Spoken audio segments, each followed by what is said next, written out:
gën a xam li nga xamante ni moo xewoon Caaroy suñu woote bii nag dara sabab la wu ko lu dul fexe ñi nga xamante ni ñooy sénégalais yi ñooy waa Caaroy ñooy africains yi fépp fu archive nekk ci àdduna bi ñu mën cee jot mën cee def ay saytu ngir mën a xam dëgg gi ci li xewoon Caaroy 1er décembre 1944 suñu xoolee mbirum Caaroy ndax tey ñi nga xamante ni ñooy yëngu ci wàllum mbaatit maanaam histoire wane nañ ne lépp lu bari lu ñu bind ci Caaroy ay naxi kese la lu bari lu ñu bind ci Caaroy nit ñi dañ koo jël salfaañe dëgg teg fële te loolu ñi ko def du lenn ñu dul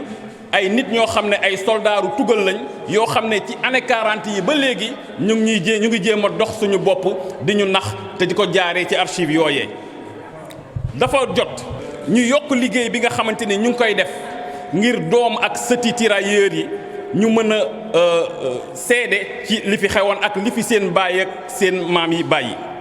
ngir tey histoire u Caaroy du nekk rek histoire boo xamante ni ay chiffres lañ ñuy wax waaye day nekk histoire boo xamante ni lu ñu dund la ñuy nekk histoire boo xamante ni ñëpp dañ koo xam ndax balaa chiffre histoire u Caaroy histoire nit la histoire u ay njaboot la histoire u ay communauté la. groupe yooyee communauté yooyee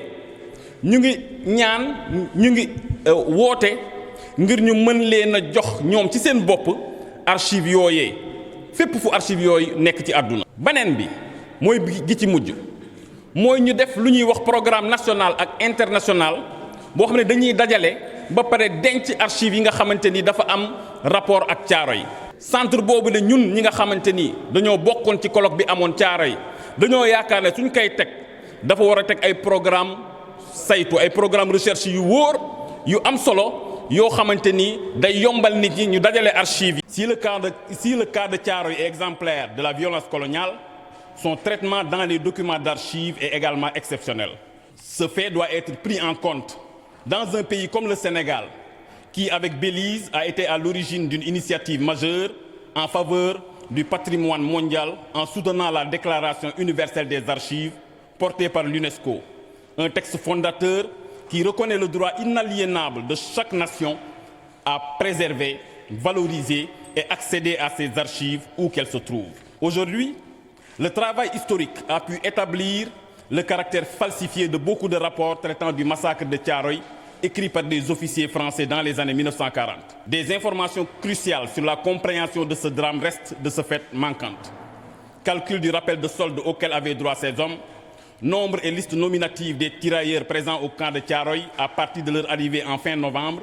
nombre et liste nominative des tirailleurs tués le matin du 1er décembre et cartographie des fosses communes. Exiger le droit des communautés à disposer des documents d'archives les concernant où qu'elles se trouvent dans le monde pour l'équité mémorielle.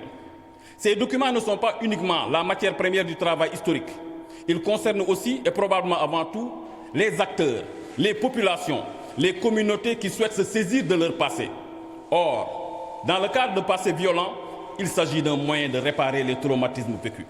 Élaborer un programme national et international de collecte et de sauvegarde d'archives concernant Caaroy. Lors de la commémoration du massacre de Caaroy, ici même au camp lieutenant Amadou Lindor Fall de Caaroy,